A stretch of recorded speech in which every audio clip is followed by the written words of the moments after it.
Salut amis forgerons et forgerons et bienvenue dans la forge. Aujourd'hui, on va voir un point technique de l'indépendance, comment créer sa micro-entreprise. C'est parti!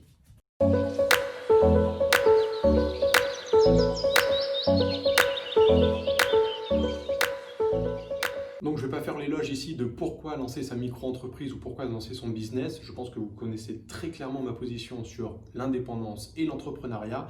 Donc on va sauter ce sujet-là et on va tout de suite aller dans le cœur du sujet précis de comment créer sa micro-entreprise et je vais vous guider pour ça pas à pas. Alors l'avantage avec la micro-entreprise, c'est que c'est un régime ultra simplifié qui te permet de te lancer de manière individuelle avec beaucoup moins de contraintes et de frais de départ tout simplement qu'une entreprise dite classique. Malgré toute cette simplicité, il y a quelques règles à suivre, des tâches administratives notamment pour être en règle et on va voir lesquelles. Alors premier point, il va falloir déclarer ton début d'activité pour officialiser le lancement de ta micro-entreprise. Alors il y a deux solutions pour faire ça. Soit de passer par le site web de l'URSSAF, où tu retrouveras le lien dans la description en dessous, soit de passer par les formulaires papier pour ensuite les envoyer au centre le plus proche de chez toi.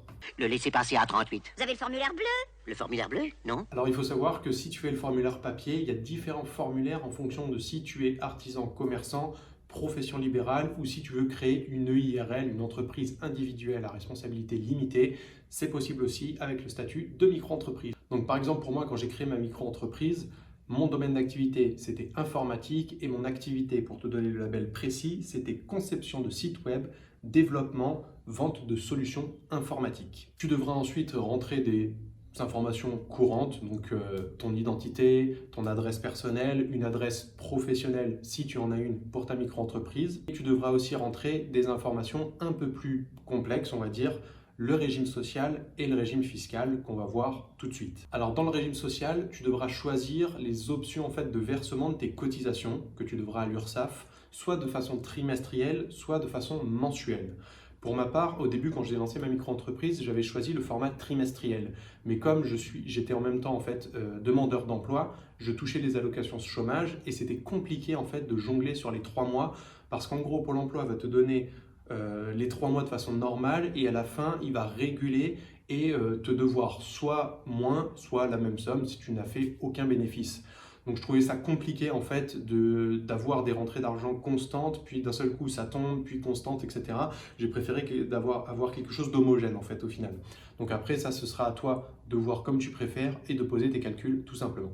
Tu devras renseigner ton numéro de sécurité sociale, définir si tu as une autre activité à côté, puisque tu peux être encore salarié ou même avoir une autre société tout simplement, et définir aussi quelle est ta caisse d'assurance maladie. Alors depuis 2018, en fait, le régime d'assurance maladie a été ultra simplifié. En fait, ils ont repris tout le monde pour le remettre dans le régime général. Donc on dépend en fait de la SSI, qui en fait elle-même est rattachée au régime général.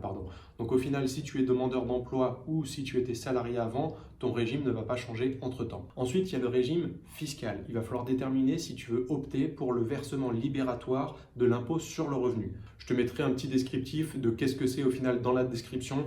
C'est pas trop compliqué, mais vaut mieux le lire et bien l'appréhender pour comprendre le concept tout simplement. Ensuite, en 2, tu peux choisir la domiciliation de ta micro-entreprise. La loi oblige tout simplement qu'il y ait une adresse physique qui soit déclarée, ce qui semble plus ou moins logique. Alors il y a plusieurs montages qui existent à ce niveau-là. C'est-à-dire que tu peux déclarer ta micro-entreprise à ton domicile. Le changement en fait d'adresse est gratuit au niveau de la micro-entreprise. Donc si tu déménages, faudra penser à changer l'adresse, mais ça reste gratuit, il n'y a pas de frais derrière, pas comme au final dans les autres statuts. Donc après, il y a d'autres montages qui peuvent être faits avec ta micro-entreprise au niveau de la domiciliation. Il y a par exemple les pépinières ou centres d'affaires, les sociétés de domiciliation ou carrément prendre un local et déclarer l'auto-entreprise dans ce local-là. Alors par contre, attention, comme tu dois le savoir, et je le récapépète au cas où, la micro-entreprise, tu ne peux pas déduire de charges. Donc si tu prends en fait un local, par exemple en location, ça peut te coûter très cher et être beaucoup plus gros en termes de charges que ce qui est compris dans la micro-entreprise et donc tu risques de perdre de l'argent.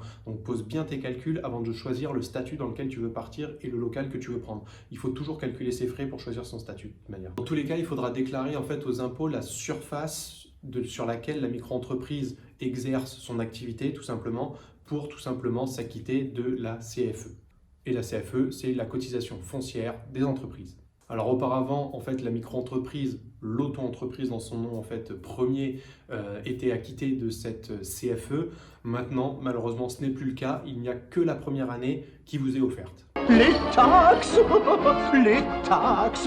Ensuite, troisième point, pour certaines activités, il va falloir en fait suivre des formations réglementaires pour pouvoir lancer son activité. Alors pour savoir si tu dois passer une formation ou avoir un diplôme pour lancer tout simplement ta micro-entreprise dans tel domaine, il faudra te rapprocher de la CCI de ta localité. Alors pour les activités artisans ou artisanaux-commerciales, il y avait en fait le SPI, le stage de préparation à l'installation, qui était demandé pour pouvoir lancer tout simplement son business. L'avantage, c'est qu'on a la loi Pacte aujourd'hui qui a rendu en fait ce stage facultatif. Alors en fait, ce stage permettait à l'entrepreneur et à son conjoint d'avoir une formation tout simplement sur la gestion d'une micro-entreprise. Donc on y voyait notamment la gestion, le régime fiscal, le régime social, la structure juridique, etc. Ensuite, il faudra aussi possiblement choisir une RC Pro, donc en fait une assurance de responsabilité civile professionnelle.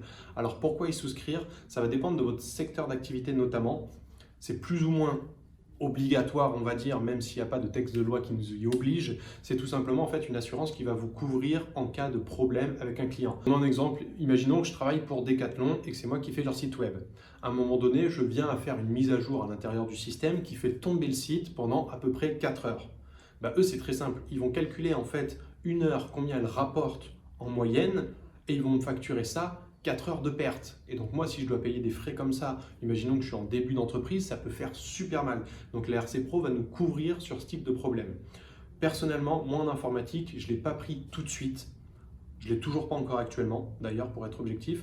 Tout simplement parce que je ne travaille pas avec des très gros clients et on va dire que la perte et le danger ne sont pas assez énormes pour me faire prendre une RC Pro. Il faut savoir qu'une RC Pro, on est entre 40 et peut-être 60 € de coût mensuel. C'est quelque chose qui est assez colossal, sachant qu'il vous faudra à côté peut-être une mutuelle si vous n'êtes pas demandeur d'emploi encore, une prévoyance et tout un tas de choses en fait qui font que les frais ne font qu'augmenter au final. Point 5, l'obligation comptable au niveau du régime de la micro-entreprise. Donc déjà, il faut savoir que dans un premier temps, ça c'est un point hyper important, il vous faut un compte dédié à votre micro-entreprise, sauf si vous ne faites que 10 000 € de CA de chiffre d'affaires sur l'année. Par contre, dès que vous dépassez ce stade, ce que je vous souhaite un minimum quand même, il vous faudra un compte dédié. Donc attention, compte dédié ne veut pas dire compte professionnel. La plupart des banques traditionnelles, Société Générale, la BNP, tout ça, vont vous proposer en fait des comptes professionnels pour votre micro-entreprise. Ça coûte super cher et ça vous sert absolument à rien en fait au final. Moi par exemple, j'avais eu la Société Générale qui m'avait proposé un contrat à 50 € par mois au lancement de mon activité. Le coût était complètement colossal, sachant qu'on a des néobanques à côté qui le font très bien. On a par exemple N26, Quanto, Shine, Revolut, etc., etc. Il y a des comptes en fait freelance, donc ce qu'on est au final quand on lance sa micro-entreprise, qui sont gratuits ou qui nécessitent peut-être 7 € par mois, 8 € par mois ou 9 € par mois. Donc quelque chose qui est beaucoup plus abordable dans un premier temps. Donc pensez bien, c'est un compte dédié et pas forcément un compte professionnel. Ne vous laissez pas avoir par votre banquier, il essaiera de récupérer le maximum. Vous pouvez m'accorder un prêt à 21%? Oui, Et m'endetter pendant 25 ans? oui. Et je vous mets d'ailleurs dans la description mon lien de parrainage N26 que vous pouvez profiter pleinement. Je vous en prie. Après, au niveau de la comptabilité en elle-même, la micro-entreprise, comme je vous le disais, c'est simplifié.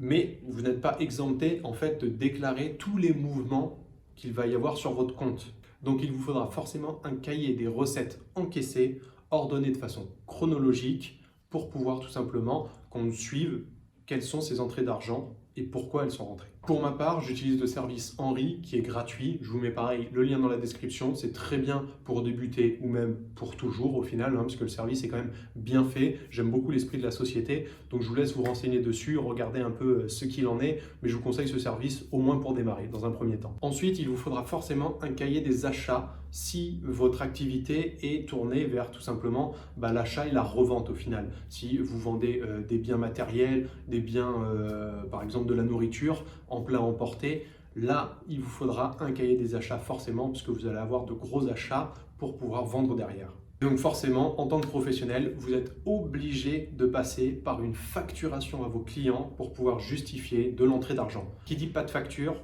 dit du black. si l'URSSAF vous tombe dessus, ça pique un peu. Après, il faut savoir que la micro-entreprise ne facture pas la TVA.